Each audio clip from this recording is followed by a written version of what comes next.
Hello everyone, welcome to learner be extra. I am Shivani Chauhan. इस video में हम लोग देखेंगे क्लास 8 साइंस की बुक का chapter 1 crop production and management. इसका हम लोग पूरा का पूरा चैप्टर अच्छे से समझेंगे कि शब्द देखेंगे। तो जो पहेली और भोजू हैं वो समर वेकेशन के लिए अपने अंकल के गांव गए थे, तो उन्होंने खुरपी और शॉवल, प्लो ये सब देखा और ये सब फील्ड में यूज़ होता था। तो आप लोगों ने पहले भी पढ़ा हुआ है कि ऑर्गेनिजम्स जो होते हैं उनको खाना चाहिए होता है। प्लांट्स अपना खाना खुद बना लेते हैं, और प्लांट्स कैसे बनाते हैं अपना खाना? फोटोसिंथेसिस के प्रोसेस से बनाते हैं। और एनिमल्स जो हैं अपना खाना वो किससे लेते हैं? एनिमल्स और ह्यूमंस जो हैं वो अपना खाना पेड़ों से लेते हैं। तो हम लोगों ने ये भी पढ़ा हुआ है कि एनर्जी जो है वो हम लोगों को खाना खाने से मिलती है।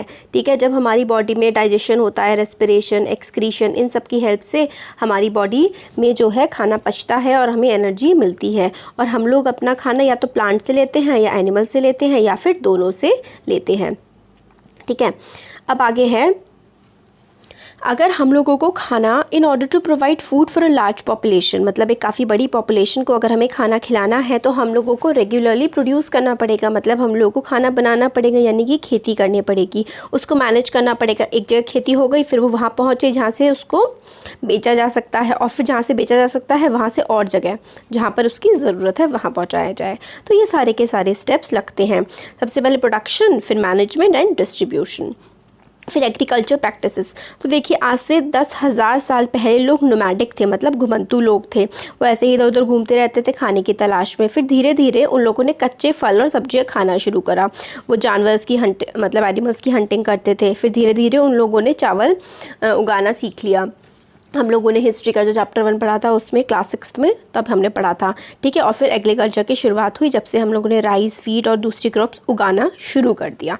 तो भाई क्रॉप क्या होती है?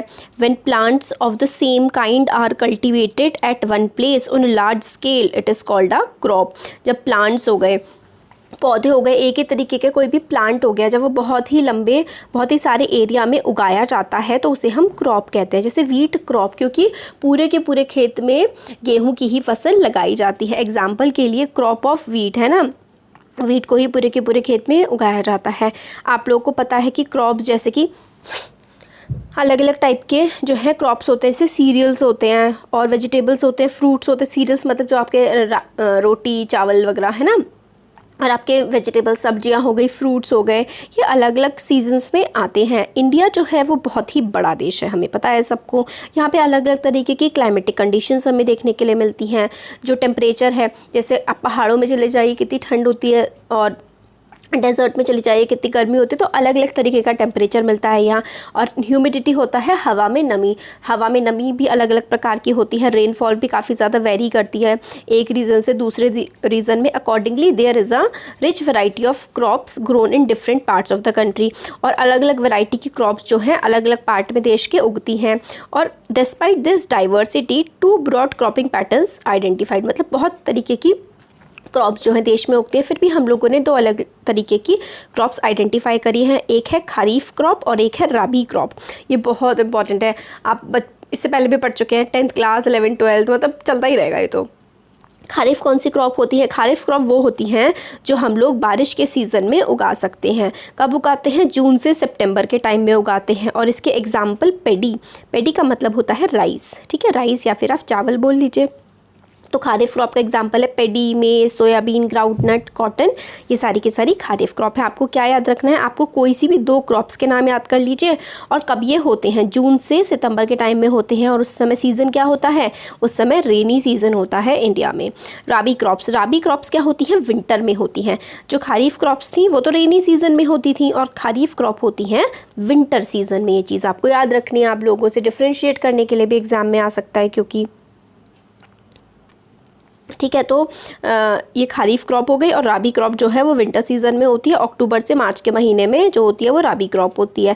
एग्जाम्पल के लिए आपकी जो वीट, गेहूं हो गया, पी हो गई, मटर हो गई, ग्राम, मस्टर्ड है ना, ये सारे के सारे होते हैं। और इनके अलावा काफ़ी सारी दालें भी होती हैं, वेजिटेबल्स भी होती हैं जो समर के टाइम पे उगाई जाती हैं। अब basic practices of crop production. Crop production किस किस तरीके से किया जाता है, किस तरीके से फसल उगाई जाती है। कल्टीवेशन ऑफ क्रॉप का मतलब होता है फसल उगाना। इसमें काफ़ी सारे जो स्टेप्स होते हैं फार्मर उनको करते हैं अलग अलग टाइम पे। ठीक है। और ये सारी की सारी चीज़ें जो है आप जैसे घर में भी पौधे वगैरह लगाते हैं, है ना, तो अब जो ये सारी जो प्रैक्टिसेस है ना, ये सारी की सारी क्या है प्रैक्टिसेस, इनको हम एग्रीकल्चरल प्रैक्टिसेस कहते हैं। और यही अब आगे पूरे के पूरे यही सारे के सारे जो 7 पॉइंट्स हैं ना, इसको ही हम पूरे चैप्टर में पढ़ेंगे कि कैसे सॉइल प्रिपेयर होती है, फिर सोइंग और सारा का सारा इसमें देखते हैं। तो पहला आता है हमारा प्रिपरेशन ऑफ सॉइल। सॉइल को किस तरीके से प्रिपेयर किया जाता है, प्रिपरेशन बनाना सॉइल को, ये क्या होता है। इसमें क्या होता है ना कि जो फर्स्ट स्टेप होता है हमारे पूरे के पूरे प्रोसेस का, ये जो हमारा पूरा प्रोसेस है जिसमें हम एग्रीकल्चर प्रैक्टिस कहते हैं, तो एग्रीकल्चर प्रैक्टिस का सबसे पहला स्टेप है प्रिपरेशन ऑफ सॉइल। इसमें क्या सबसे ज़्यादा इम्पॉर्टेंट टास्क होता है प्रिपरेशन सॉइल में। हम लोग क्या करते हैं, in agriculture preparation of soil का मतलब है is to turn the soil and loose it, मतलब जो ऊपर नीचे करा जाता है सॉइल को किसी चीज़ की हेल्प से, ठीक है। इसकी वजह से क्या होता है, जो फसल की जड़ें होती हैं वो पेनिट्रेट डीप कर जाती है, मतलब काफ़ी अंदर तक वो ज़मीन के चली जाती हैं, मिट्टी के काफ़ी अंदर तक वो चली जाती हैं अगर हम लोग सॉइल को प्रिपेयर करते हैं ऊपर नीचे सॉइल को पलटते हैं। तो इससे क्या होता है, सॉइल लूज़ हो जाती है और उसकी जो रूट्स है ना उसको सांस लेने में आसानी होती है, आसानी से वो सांस ले लेती हैं और नीचे ज़मीन में अच्छे से चली जाती हैं। अब ये लूजरिंग ऑफ सॉइल जो है, इससे वो सांस लेने में किस तरीके से हेल्प मिलती है। अब लूजरिंग ऑफ सॉइल करने से क्या होता है ना, जो अर्थवर्म है, आपने सॉइल लूज़ कर दी तो अर्थवर्म आराम से जो है ज़मीन में पनपने लगेंगे और दूसरे माइक्रोब्स भी प्रेजेंट होते हैं सॉइल में, जो कि सॉइल के लिए मतलब हमारी फसल के लिए काफ़ी ज़्यादा हेल्पफुल होते हैं। अर्थवर्म को फार्मर्स का फ्रेंड भी कहा जाता है। और ये जो अर्थवर्म होते हैं ना, ये और फर्दर लूज़ करने में हेल्प करते हैं और ह्यूमस मतलब एक तरीके से खाद भी प्रोवाइड करते हैं हमारी ज़मीन को और उससे हमारी क्रॉप को, ठीक है। फिर जो सॉइल में काफ़ी, हम लोगों ने पहले भी पढ़ा था कि सॉइल में काफ़ी सारे मिनरल्स होते हैं, वाटर, एयर और काफ़ी सारे लिविंग ऑर्गेनिजम्स जो हैं उनके बारे में भी हमने पढ़ा था। और हमने डेड प्लांट्स और एनिमल्स के बारे में पढ़ा था कि जब वो डिकम्पोज का मतलब होता है जब वो सड़ जाते हैं, वो सॉइल में मिल जाते हैं और उनमें खुद में जो न्यूट्रिएंट्स होते हैं ना, मरने के बाद, सड़ने के बाद, वो सारे न्यूट्रिएंट्स जो है वो सॉइल को पहुंचा देते हैं और इससे जो है प्लांट वो न्यूट्रिएंट्स एब्जॉर्ब कर लेता है। फिर सिंस ओनली फ्यू सेंटीमीटर्स, जो ऊपर की जो लेयर होती है ना, वही प्लांट ग्रोथ उसमें सपोर्ट हो सकती है और मिनरल्स तो सॉइल में नीचे भी होते हैं, तो इसलिए तो हम लोग सॉइल को उल्टा पुल्टा करते हैं, ऊपर नीचे करते हैं, ताकि जो नीचे वाली सॉइल है ना वो ऊपर की तरफ आ जाए। Turning and loosening of soil brings the nutrient rich soil to the top. तो न्यूट्रिएंट रिच मतलब जिसमें खूब सारे न्यूट्रिएंट्स, अच्छी चीज़ें होती है ना, वो टॉप पे लाने के लिए ही हम ऐसा करते हैं। दस turning and loosening of soil, turning loosening soil काफ़ी ज़्यादा इंपॉर्टेंट पार्ट है किसी भी कल्टिवेशन ऑफ क्रॉप का। और ये जो लूजनिंग और टर्निंग का जो प्रोसेस होता है ना, इसको हम टिलिंग या फिर प्लोइंग कहते हैं। दिस इज़ वेरी इंपॉर्टेंट कि जो टर्निंग लूजनिंग का प्रोसेस होता है इसको हम लोग टिलिंग या फिर प्लोइंग कहते हैं। तो अभी तक हमने इसमें क्या देखा, देखिए हम लोगों ने सॉइल प्रिपरेशन में देखा कि सॉइल को लूज़ किया जाता है। सॉइल को लूज़ कैसे किया जाता है, उसको टर्न करके, है ना, उसको टर्न किया जाता है। ताकि टर्न क्यों किया जाता है, ताकि जो फसल है वो काफ़ी लंबी अपनी जो है रूट्स नीचे तक पहुंचा ले। नीचे तक क्यों पहुंचा ले, ताकि उसमें माइक्रोब्स और अर्थवर्म ग्रो हो पाए। अर्थवर्म ग्रो होते हैं तो उसको सॉइल और लूज़ होती है, ह्यूमस प्रोवाइड होता है, ह्यूमस से उसको काफ़ी सारे मिनरल्स मिलते हैं। और फिर हम लूजनिंग इसलिए भी करते हैं क्योंकि ऊपर वाले फसल सिर्फ ऊपर की लेयर में मिट्टी की उग सकती है, बट न्यूट्रिएंट्स तो नीचे भी होते हैं, तो नीचे वाले न्यूट्रिएंट्स ऊपर आ जाएं ताकि फसल की वो हेल्प कर सके, इसलिए हम लोग टर्निंग या फिर टिलिंग और प्लोइंग करते हैं। तो ये जो the loosening of the process of loosening and turning of the soil is called tilling और प्लोइंग, ठीक है। और दिस इज डन बाय प्लो। ये जो प्लो होता है ना, प्लो एक तरीके से हल टाइप का हल होता है, उससे हम इसको करते हैं। अभी डायग्राम दिखाया जाएगा, ये देखिए, ये है प्लो, ठीक है। हाँ, तो आगे देखते हैं हम इसमें।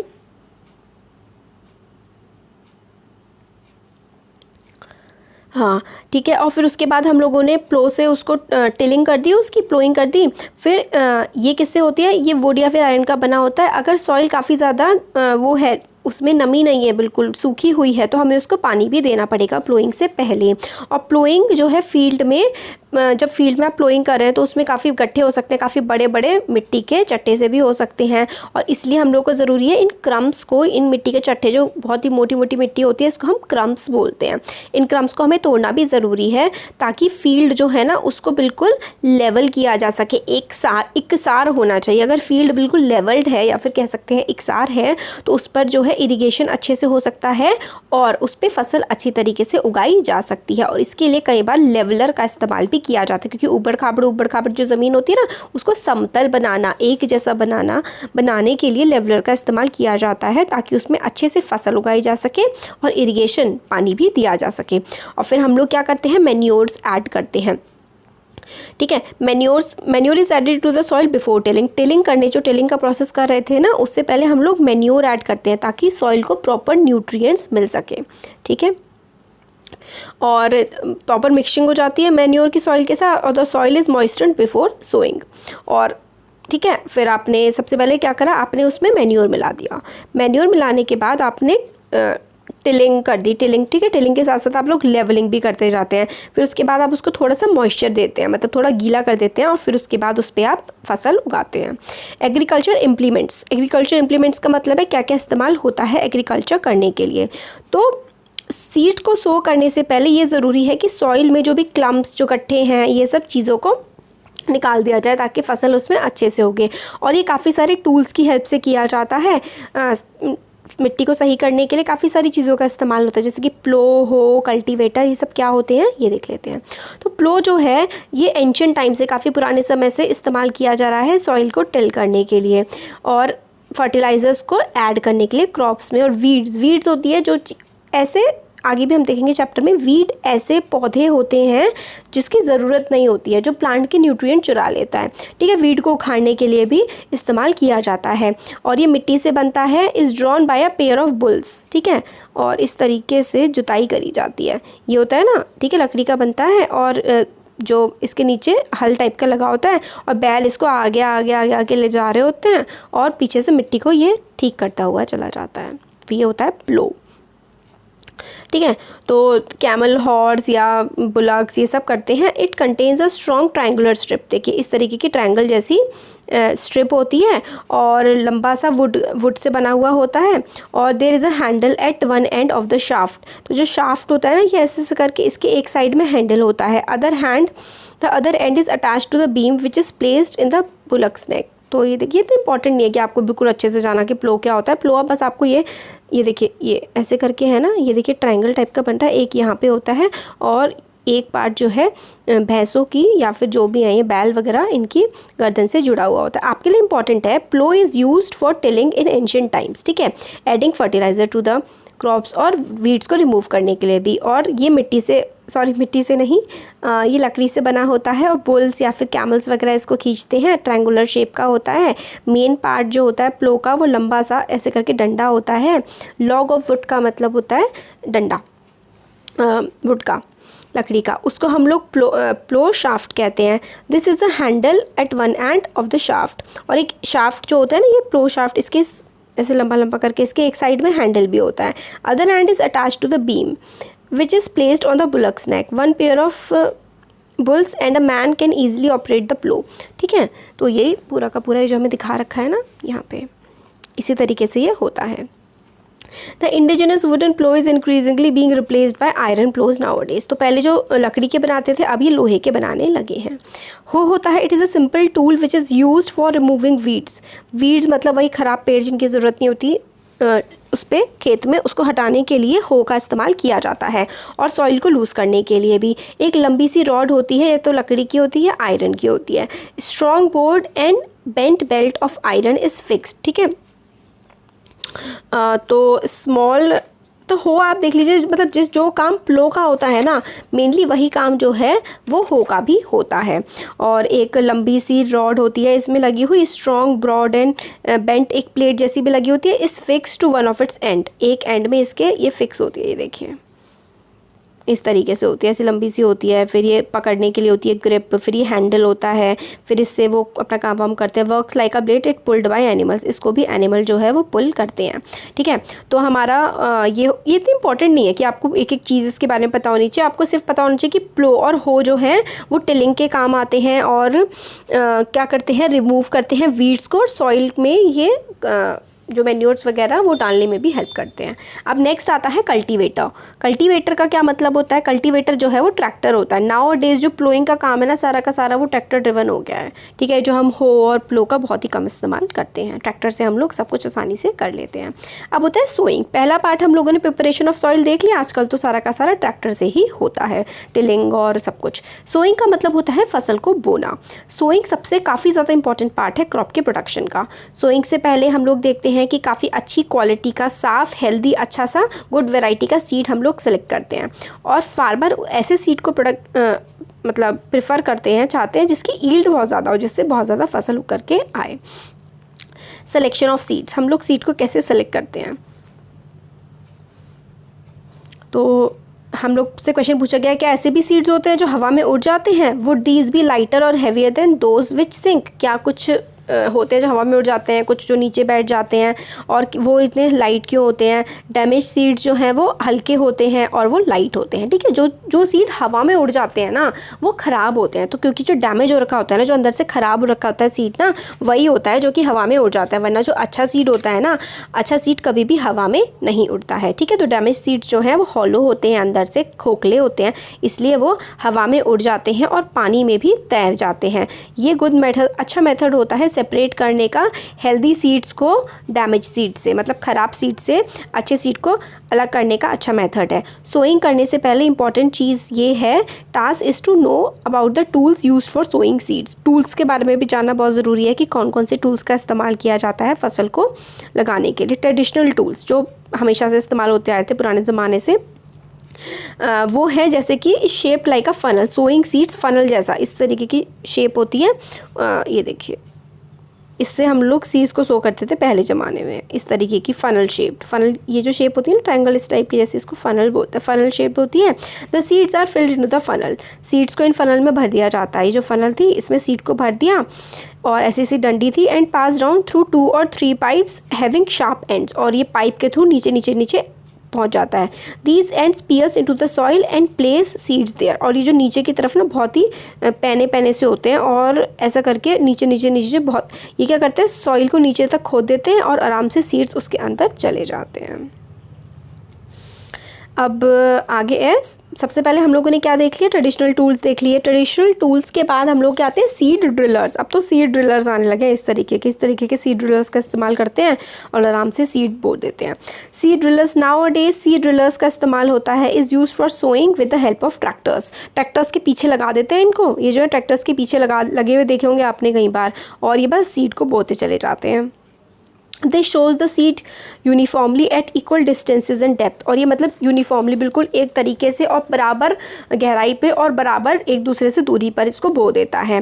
दिस इंश्योर्स कि सीड जो है ना covered by soil after sowing, तो ये इंश्योर कर देता है कि जो सीड है ना जो हमने बोया है उसके ऊपर मिट्टी से वो कवर भी हो जाए। This protect seeds from being eaten by birds, और ये सीड्स को बर्ड के खाने से भी बचा लेता है। Sowing by using a seed drill saves time and labour, तो सोइंग अगर हम सीड ड्रिल से करेंगे तो टाइम भी बच जाएगा और लेबर भी, मेहनत भी बच जाएगी। Appropriate distance between the seeds, जो हम कहते हैं ना दूर दूर है और पक्की मतलब पूरी गहराई पे और मिट्टी से भी भर दिया है ऊपर से, तो ज़रूरी डिस्टेंस बनाना, मतलब डिस्टेंस एक दूसरे से होना ज़रूरी है to avoid over crowding of plant की, मतलब एक ही जगह पर सारे के सारे प्लांट रुक जाएँ तो फिर मर जाएंगे बाकी प्लांट्स, है ना, प्रॉब्लम होगी। This allowed plants to get enough sufficient sunlight, मतलब दूर दूर होंगे तो सनलाइट भी प्रॉपर मिल जाएगी, न्यूट्रिएंट्स भी प्रॉपर मिल जाएंगे, वाटर भी मिल जाएगा और सॉइल भी मिल जाएगी। At times few plants have to be removed और प्रिवेंट ओवर क्राउडिंग, कुछ प्लांट्स को हमें हटाना पड़ता है ताकि ओवर क्राउडिंग, एक जगह हो जाएंगे तो सनलाइट के लिए, वाटर, न्यूट्रिएंट सबके लिए एक दूसरे से लड़ाई करेंगे और फसल अच्छी नहीं होगी। नेक्स्ट पॉइंट आता है एडिंग मैन्योर एंड फर्टिलाइजर्स। अब मैन्योर और फर्टिलाइजर्स को हमें ऐड करना है, तो देखिए substances which are added to soil in the form of nutrients for healthy growth of plant are called manure and fertilizers. तो मैन्योर और फर्टिलाइजर्स का क्या काम होता है, हम लोग उसको इसलिए डालते हैं अपने फसल में ताकि उससे उपज अच्छी हो, हमारी फसल अच्छी हो, इसलिए मैन्योर फर्टिलाइज़र्स डाले जाते हैं। ठीक है, सॉइल जो है सप्लाई कर देती है काफ़ी सारे मिनरल न्यूट्रिएंट प्लांट्स को, मगर ये न्यूट्रिएंट्स जो हैं, जो न्यूट्रिएंट्स है ना, जो मिनरल्स न्यूट्रिएंट्स, ये काफ़ी ज़्यादा इंपॉर्टेंट होते हैं प्लांट की ग्रोथ के लिए। काफ़ी सारे एरियाज़ में plants grow crops after crop in the same field, मतलब प्लांट्स जो फार्मर्स जो है, किसान लगातार एक ही फील्ड पर क्रॉप लगातार उगाते जाते हैं और कभी भी उसको खाली नहीं छोड़ते लैंड को। अब न्यूट्रिएंट्स अगर लैंड को खाली छोड़ देते हैं ना, तो न्यूट्रिएंट्स खुद ब खुद उसमें बनने के आ जाते हैं दोबारा, बट लैंड कभी खाली ही नहीं छूटता है, तो उस पर न्यूट्रिएंट्स बनना मुश्किल हो जाता है। कंटिन्यूस कल्टीवेशन जो होता है ना क्रॉप्स का, वो सॉइल को पुअर बना देता है न्यूट्रिएंट्स में। इसकी वजह से फार्मर्स को मैन्योर ऐड करना पड़ता है फील्ड में, ताकि सॉइल में न्यूट्रिएंट्स बने रहें, और इस प्रोसेस को ही हम मैन्योरिंग कहते हैं। मैन्योरिंग का मतलब होता है सॉइल में मैन्योर प्रोवाइड करना।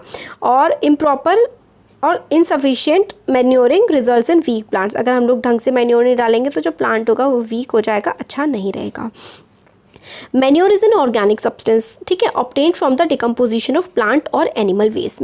ऑर्गेनिक सब्सटेंस मतलब नेचुरल होता है, और जो प्लांट सड़ जाते हैं, एनिमल्स का जो काउ डंग वगैरह होता है, वो सब लोग कुछ इसमें डाल दिया जाता है मैन्योर की फॉर्म में। Farmers dump plant and animal waste in pits, मतलब गड्ढों में डाल देते हैं, at open places and allow to decompose, मतलब गड्ढों में डाल देते हैं और उसको सड़ने के लिए छोड़ देते हैं। डिकम्पोजिशन जो है माइक्रो ऑर्गेनिजम्स करते हैं, जो हम लोग अभी नेक्स्ट चैप्टर में भी पढ़ेंगे माइक्रो ऑर्गेनिजम्स के बारे में, और पहले भी पढ़ चुके हैं। Decomposed matter is used as organic manure, और जो मैटर सड़ा देते हैं, cow dung, vegetable waste, plant waste, है ना, ये सारा का सारा जो है फिर माइक्रो ऑर्गेनिजम्स की हेल्प से सड़ जाता है, तो वो मैन्योर बन जाता है, और वो ऑर्गेनिक मैन्योर होता है, एकदम नेचुरल मैन्योर होता है। ठीक है, तो ये तो मूंग दाल किस तरीके से लगा सकते हैं सब बताया गया है। तो फिर वही आगे ये बताते हैं कि फर्टिलाइजर्स केमिकल्स होते हैं, जो कि मैन्योर जो है वो तो नेचुरल हो गया, फर्टिलाइजर्स केमिकल्स होते हैं जिसमें न्यूट्रिएंट्स होते हैं, पर्टिकुलर न्यूट्रिएंट्स होते हैं जिसकी हमें ज़रूरत होती है, हम वो खरीद सकते हैं। How are they different from manure, manure से कैसे अलग है। फर्टिलाइजर्स जो हैं वो फैक्ट्रीज़ में प्रोड्यूस होते हैं। कुछ एग्जांपल फर्टिलाइजर्स के आप दे सकते हैं, urea, ammonium sulphate, sugar, phosphate, 2-3 याद कर लीजिए, यूरिया, अमोनियम सल्फेट, ठीक है, यूरिया हो गया, फिर अमोनियम सल्फेट और सुपर फॉस्फेट, पोटाश, NPK, एक आप NPK याद कर लीजिए और एक यूरिया याद कर लीजिए, तो फर्टिलाइजर्स के एग्जांपल हैं। यूज़ जो होता है फर्टिलाइज़र का, वो फार्मर्स को हेल्प करता है ताकि जो क्रॉप्स है वो अच्छी उग करके आ जाए, जैसे कि वीट, पैडी, मेज़, इनमें इस्तेमाल किया जाता है। बट अगर हम बहुत ज़्यादा फर्टिलाइज़र्स का इस्तेमाल कर लेते हैं तो सॉइल की फर्टिलिटी ख़त्म होने लगती है। फर्टिलाइज़र्स जो हैं वो वाटर पोल्यूशन का भी काफ़ी ज़्यादा बड़ा सोर्स बन चुके हैं, तो इसलिए अगर हम लोग को फर्टिलिटी सॉइल की मेंटेन करनी है ना, तो हम लोगों को फर्टिलाइज़र्स की जगह हम लोग को ऑर्गेनिक मैन्योर का इस्तेमाल करना चाहिए। ठीक है, और leave the field uncultivated fallow in between 2 crops, और 2 क्रॉप्स के बीच में या तो हम 1 आध महीने के लिए ऐसे ही ज़मीन को छोड़ दें खाली, उस पर कुछ ना उगाएं, तो उसमें अपने न्यूट्रिएंट्स मिट्टी खुद ले आती है। या फिर हम लोग ऑर्गेनिक मैन्योर का इस्तेमाल करें। मिट्टी खुद कैसे ले आती है, देखिए आप पूरे दिन काम करते रहें, पूरे साल काम करते रहें, आपके में एनर्जी बचेगी। और अगर आप ऐसा करें कि आप लोगों ने 2 महीने काम किया, फिर आपको 1 महीने की छुट्टी मिल गई, तो आप में एनर्जी आ जाएगी, फिर आप 2 महीने अच्छे से काम कर पाएंगे। तो यही लैंड के साथ भी होता है, वो अपनी एनर्जी बटोर लेता है अगर उसे खाली छोड़ दिया जाए। बट अगर उसे खाली छोड़ा ही ना जाए, अगर आपको काम करते करने दे बार बार करते रहे आप काम, तो आपको एनर्जी ड्रिंक्स चाहिए होंगी, एनर्जी बूस्टर्स चाहिए होंगे। इसी तरीके से फिर ये मैन्योर फर्टिलाइज़र डालने पड़ते हैं फील्ड में। ठीक है, अब दूसरा मेथड जो है सॉइल को रिप्लेनिश करने का, अच्छा करने का, वो ये है, another method of replenishing soil with nutrients is through crop rotation. Crop rotation की हेल्प से भी हम लोग सॉइल को अच्छा न्यूट्रिएंट प्रोवाइड कर सकते हैं। ये कैसे होता है कि अलग अलग क्रॉप्स उगाई जाएँ। अर्लियर नॉर्थ इंडिया के फार्मर्स जो हैं वो काफ़ी सारी leguminous soil legumes as fodder in 1 season. Legumes का मतलब है दालें वगैरह काफ़ी ज़्यादा उगाई जाती थी, और वीट जो है वो अगली सीज़न में उगाते थे। This help in replenishment of the soil with nitrogen, क्योंकि जो लेग्यूम सॉइल होती हैं, लेग्यूम्स प्लांट होते हैं, जैसे कि ये मूंग की दाल हो गई, तुअर की दालें वगैरह, इनमें लेग्यूम्स होते हैं, नाइट्रोजन प्रोवाइड कर देते हैं। नाइट्रोजन की बहुत ज़्यादा ज़रूरत होती है सॉइल को, तो इन फसलों से नाइट्रोजन मिल जाता था उन्हें, और आराम से फसल अच्छी हो जाती थी अगली वाली भी। और बट ये जो आजकल ये सब करना बंद कर दिया, लगातार कभी गन्ना उगाते हैं, कभी चावल उगाते हैं, तो कभी गेहूँ उगाते हैं। इस तरीके से अगर वो लोग दालें उगाना शुरू कर दें तो भी उनका काफ़ी अच्छा रिजल्ट मिलेगा उन्हें अपनी ज़मीन से। पिछले क्लासेस में राइजोबियम बैक्टीरिया के बारे में पढ़ा था। ये जो है रूट्स में प्रेजेंट होते हैं लेगुमिनस प्लांट के। राइजोबियम जो बैक्टीरिया है वो लेगुमिनस प्लांट्स की जड़ों में मौजूद होता है और वो एटमॉस्फेरिक नाइट्रोजन को फिक्स कर देता है। इसका मतलब है जो नाइट्रोजन एटमॉस्फेयर में प्रेजेंट है उसको हेल्प कर देता है कि मतलब हम उसको इस्तेमाल कर पाएँ। तो एडवांटेजेस देख लेते हैं, या फिर अब हाँ देखिए वीडियो काफ़ी बड़ा हो गया, तो डिफरेंस बिटवीन फर्टिलाइजर्स और मैन्योर्स ना, और फिर इरिगेशन, सोर्स ऑफ इरिगेशन वगैरह, बाकी सारा ये जो पार्ट है 2-3 पेजेस का है, छोटा सा, ज़्यादा इतना कुछ नहीं बचा है। नेक्स्ट वीडियो में हम लोग देख लेंगे, ठीक है।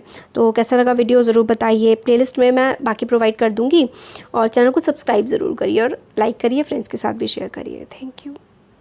Hello everyone, welcome to learner be extra. I am Shivani Chauhan. इस वीडियो में हम लोग देखेंगे क्लास 8 साइंस की बुक का chapter 1 crop production and management का पार्ट 2। इससे पहले हम लोग पार्ट 1 में ये पूरा देख चुके हैं, एग्रीकल्चर प्रैक्टिसेस क्या होती हैं और basics of practices of crop production, ठीक है। प्रिपरेशन ऑफ सॉइल हमने देख लिया था, टिलिंग, प्लोइंग, ये सारा का सारा हम लोग चीज़ें देख चुके हैं। ये सब क्या होता है, कल्टीवेटर से क्या होता है, सोइंग कैसे होती है ट्रेडिशनल टूल से, और adding manure and fertilizers. Manure क्या होते हैं, मैन्योर नेचुरल होते हैं, फर्टिलाइजर्स फैक्ट्रीज़ वगैरह में बनते हैं, है ना। तो ये सब हमने देख लिया था, और कि फर्टिलाइजर से कैसे हमारी ज़मीन को नुकसान पहुंचता है। अब हम डिफरेंस देख लेते हैं, ये बहुत ही ज़्यादा इंपॉर्टेंट है। This is very very very important. आप ये समझ लीजिए कि बहुत ही ज़्यादा इंपॉर्टेंट है। तो देखिए फर्टिलाइजर्स क्या होते हैं। Fertilizer is a man made inorganic salt. तो अगर आप सिर्फ इतना भी लिख देंगे ना, तो फर्टिलाइजर इज़ मैन मेड, तो भी ठीक है, काम ठीक चल जाएगा। Fertilizer is a man made inorganic salt. देखिए ऑर्गेनिक का मतलब होता है, ऑर्गेनिक वो चीज़ें होती हैं जो नेचर में हमें मिलती हैं, ठीक है। और इनऑर्गेनिक जो हम लोग खुद प्रोड्यूस करते हैं, या फिर जैसे कि गैसेस जो हो गई, गैसेस इनऑर्गेनिक होती हैं, जैसे ऑक्सीजन, नाइट्रोजन, इन सब से मिलकर के, नाइट्रोजन से मिलकर के फर्टिलाइजर बनता है, तो ये इनऑर्गेनिक होता है। सॉल्ट का मतलब नमक जैसे होता है ना, इसी तरीके के जैसे हम लोग जो सॉल्ट खाते हैं वो तो NaCl होता है, बट इसके अलावा और बहुत सारे सॉल्ट्स होते हैं अलग अलग चीज़ों में, जैसे कि आप डिटर्जेंट, सोप से कुछ भी यूज़ करें, हर किसी चीज़ में सॉल्ट होता है। तो जो फर्टिलाइजर्स हैं वो मैन मेड होते हैं, इंसान बनाते हैं। मैन्योर क्या होता है, नेचुरल सब्सटेंस होता है जो हम लोग ऑब्टेन करते हैं by the decomposition of cattle डंक and plant residues. Decomposition of cattle डंक मतलब जो गाय का गोबर है वो सड़ जाता है, या फिर जो प्लांट या ट्रीज़ वगैरह की बची हुई जो चीज़ें होती हैं जब वो सड़ जाती हैं तो उससे मैन्योर बनता है। फिर फर्टिलाइज़र का सेकंड पॉइंट आता है, fertilizer is prepared in factories. Fertilizers को हम लोग फैक्ट्रीज़ में प्रिपेयर करते हैं, और मैन्योर्स को हम लोग फील्ड में, मतलब अपने घरों में, खेतों में प्रिपेयर कर सकते हैं, क्योंकि वो गाय के गोबर से, बाकी एनिमल और प्लांट वेस्ट से बनता है। उसको हम लोग ऐसे दबा देते हैं मिट्टी में, और तो जो है डिकम्पोजर्स, कुछ माइक्रो ऑर्गेनिजम्स होते हैं, उस पर एक्ट करते हैं और उसको सड़ाना शुरू कर देते हैं, और वो मैन्योर बन जाता है। नेक्स्ट पॉइंट है, fertilizer does not provide any humus to the soil. Fertilizers जो हैं वो ह्यूमस प्रोवाइड नहीं करते हैं सॉइल को। ह्यूमस मतलब जो इम्पॉर्टेंट चीज़ होती है ना, जिसकी वजह से मॉइस्चर भी आता है सॉइल में और बाकी सारे न्यूट्रिएंट्स भी मिल जाते हैं, वो फर्टिलाइजर से नहीं मिलता। फर्टिलाइजर जो फिक्स चीज़, जैसे कि नाइट्रोजन उसे देना है तो वो सिर्फ वही देगा। Manure provides a lots of humus, काफ़ी सारा ह्यूमस प्रोवाइड करता है सॉइल को। Fertilizers are very rich in plant nutrients like nitrogen, phosphorus and potassium. तो इसमें क्या होता है, इसमें यही चीज़ होती है ज़्यादातर फर्टिलाइज़र में, नाइट्रोजन, पोटेशियम, फॉस्फोरस। और बट जो नेचुरल मैन्योर होते हैं इसमें थोड़े से कम रिच होते हैं इन सारे, क्योंकि ये तो आर्टिफिशियली ऐड किया जाता है। फर्टिलाइजर्स में तो हम अपनी मर्जी से कितना भी ऐड कर सकते हैं, बट मैन्योर्स में तो वो नेचुरली प्रोड्यूस होता है। तो ये बहुत ज़्यादा इंपॉर्टेंट है, ये आपको अच्छे से करना है। अब आपको फ़ायदे बताने हैं कि मैन्योर जो होता है उसके क्या फ़ायदे होते हैं। It enhances the water holding capacity of the soil. मतलब जो सॉइल होती है ना, मिट्टी, उसकी वाटर होल्डिंग कैपेसिटी, उसमें पानी ज़्यादा टिके, इस कैपेसिटी को जो है मैन्योर इम्प्रूव कर देता है।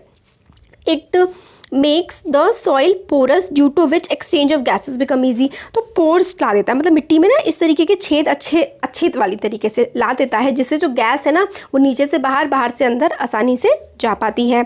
It increases the number of friendly microbes. जो फ्रेंडली माइक्रोब्स है जिनको ज़रूरत होती है, जो प्लांट की ग्रोथ में हेल्प करते हैं, इस तरीके के माइक्रोब्स की ग्रोथ में ये मदद करता है। It improves the texture of the soil. Soil का जो टेक्सचर है ना उसको, मतलब सॉइल कैसी दिखने में है, कैसी छूने में है और कितनी अच्छी उससे फसल उग सकती है, उसको भी मैन्योर इम्प्रूव कर देता है। नेक्स्ट आता है irrigation. All living beings need water to live, मतलब जितने भी लिविंग बींग्स होते हैं, हर इंसान, जानवर, जितने भी लाइफ फॉर्म्स है, सबको पानी चाहिए होता है ज़िंदा रहने के लिए।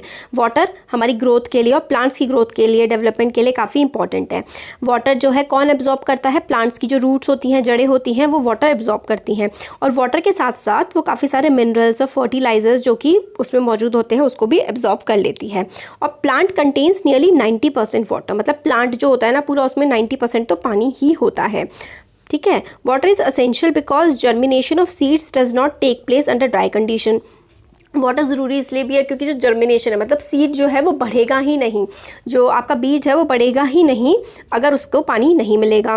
Nutrients dissolve in water, nutrients जो है वो पानी में मिल जाते हैं। Are transported to each part of the plant, और सारे के सारे रूट से लिया पानी, रूट ने पानी लिया, प्लांट के जितने भी पार्ट्स हैं ना, हर पार्ट में वो न्यूट्रिएंट्स को पहुंचा देता है।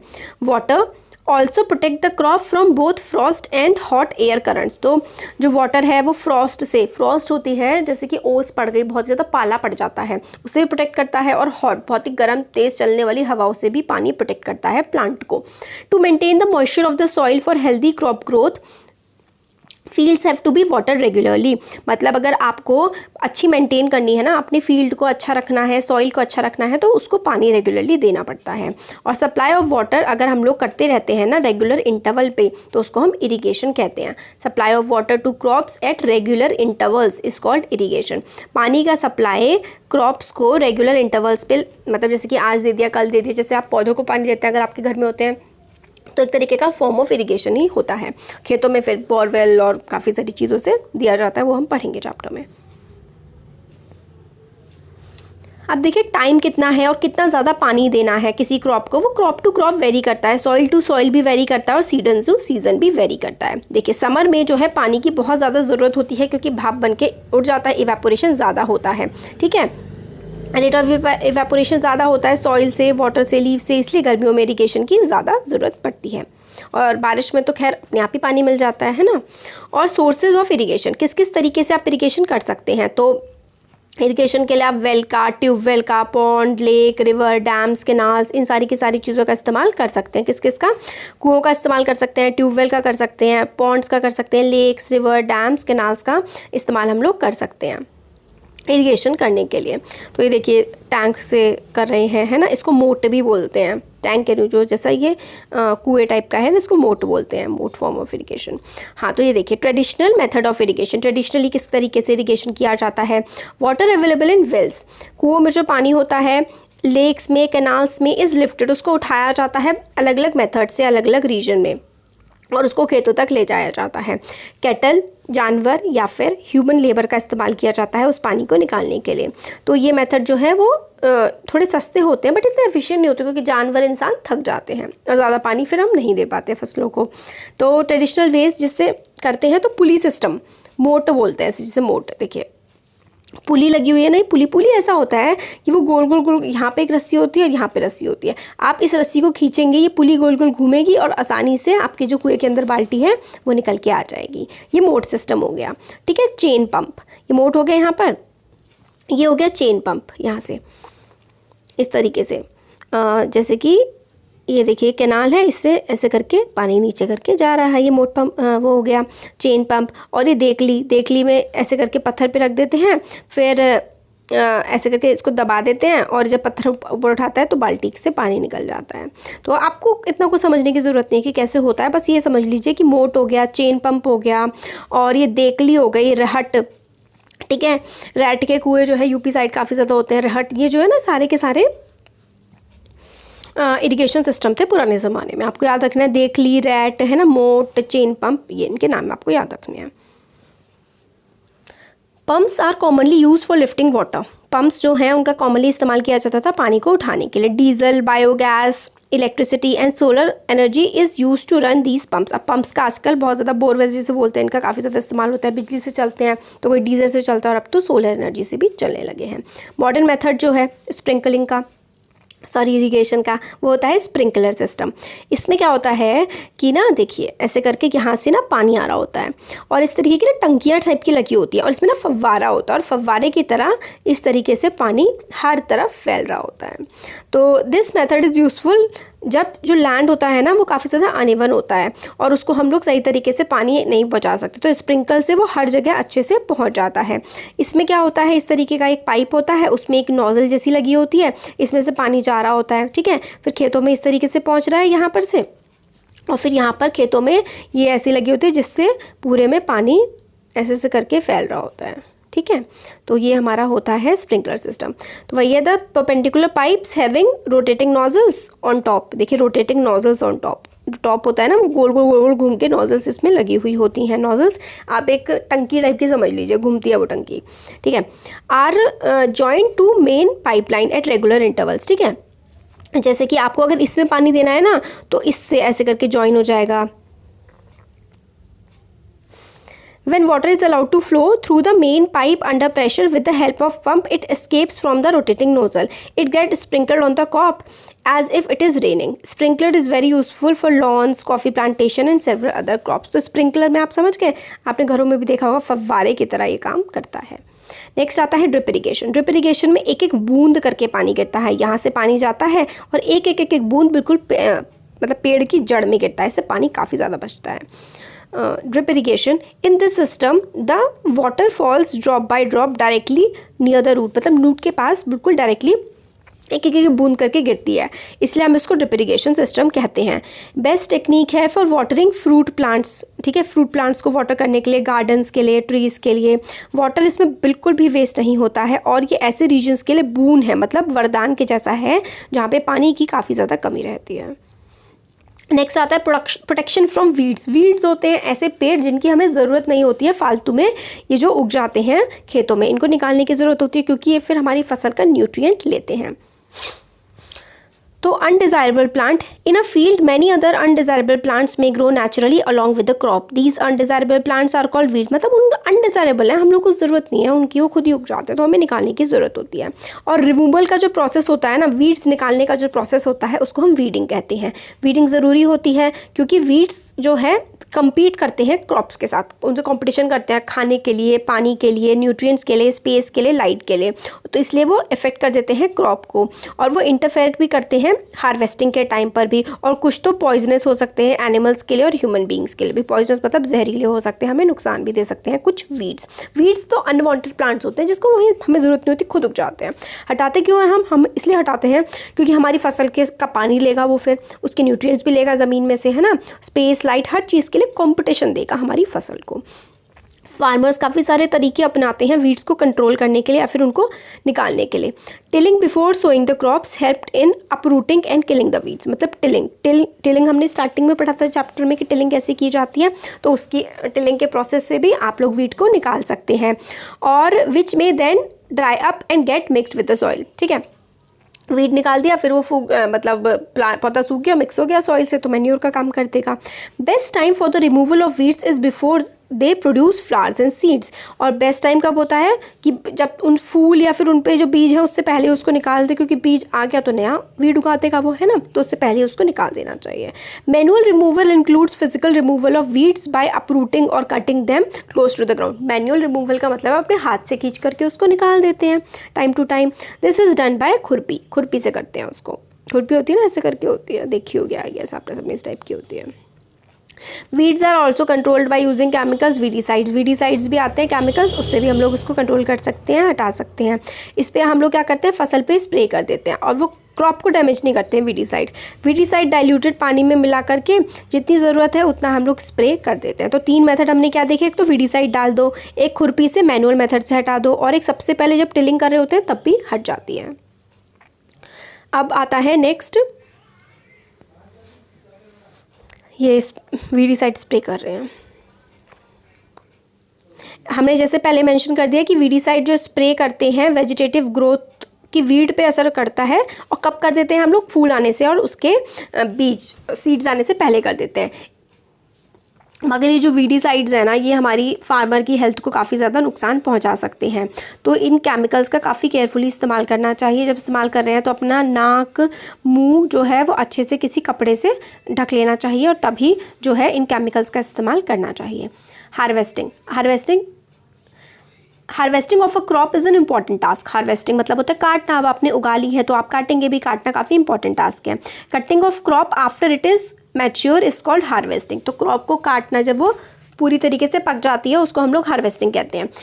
हार्वेस्टिंग में crops are pulled out, crops को आप खींच के निकाल देते हैं या फिर काटते हैं जो है। यूजुअली इट टेक्स 3 से 4 महीने for a cereal crop to mature. लगभग 3 से 4 महीने जो है फसल को पकने में लगते हैं और उसके बाद उसको काटा जाता है।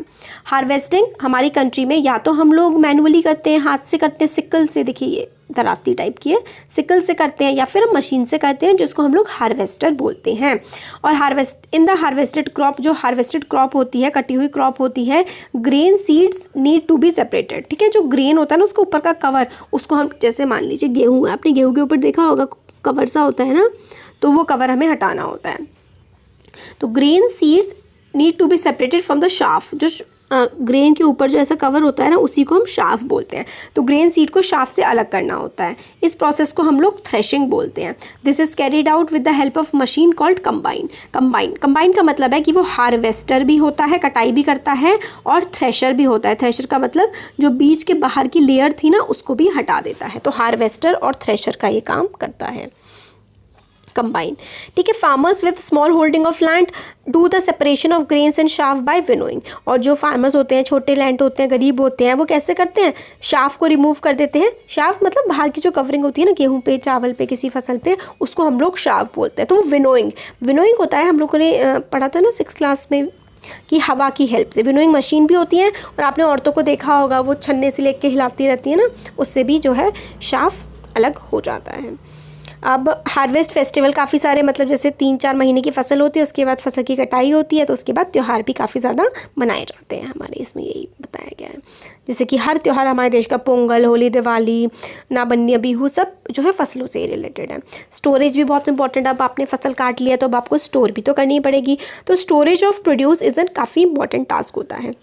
हार्वेस्टेड ग्रेन्स जो हैं वो हम लोग बहुत लंबे टाइम तक ऐसे ही नहीं रख सकते हैं, उनको हमें बचा करके रखना होगा नमी से, इंसेक्ट से, रैट से और माइक्रो ऑर्गेनिज्म से। किस किस से बचा के रखना होगा, नमी लग जाएगी तो सड़ जाएगा, चूहे वूहे खाते हैं बहुत ज़्यादा, इंसेक्ट्स हो जाते हैं, सड़ जाती है फसल, है ना, इन सब से बचा के रखना होता है। तो harvested grains have more moisture. जो हम लोग हार्वेस्ट करते हैं ग्रेन का मतलब फसल होती है, तो फसल जब हम हार्वेस्ट करते हैं, काटते हैं, तो उसमें काफ़ी ज़्यादा मॉइस्चर होता है। If freshly harvested grains are stored without drying, अगर जो हमने हार्वेस्ट करा है उसको हम स्टोर कर दे बिना उसको सुखाए, तो वो स्पॉइल हो जाएंगे, मतलब ख़राब हो जाएंगे, माइक्रो ऑर्गेनिजम्स वगैरह उस पर अटैक कर देंगे और फिर वो अनफिट फॉर जर्मिनेशन, मतलब यूज़ के लिए हम लोग उनको खा भी नहीं पाएंगे और फिर दोबारा उनसे फसल उगा भी नहीं सकते, ख़राब हो जाते हैं। हैंस बिफोर उनको स्टोर करने से पहले हम लोगों को पहले उनको सन में अच्छे से सुखाना होता है। इससे काफ़ी सारे जो बैक्टीरिया, फंगी, ये सारी की सारी चीज़ें उन पर नहीं लगती हैं। ठीक है, तो फार्मर जो है स्टोर करते हैं ग्रेन्स को जूट के कट्टों में, जूट के कट्टे के बैग होते हैं ना, या फिर मेटलिक बिन्स में, मेटल के भी बिन्स होते हैं। हाउएवर काफ़ी ज़्यादा अगर ग्रेन्स होते हैं, is done in silos and granaries. Silos या ग्रेनरीज होते हैं, गोदाम होते हैं ना, उसमें रखा जाता है।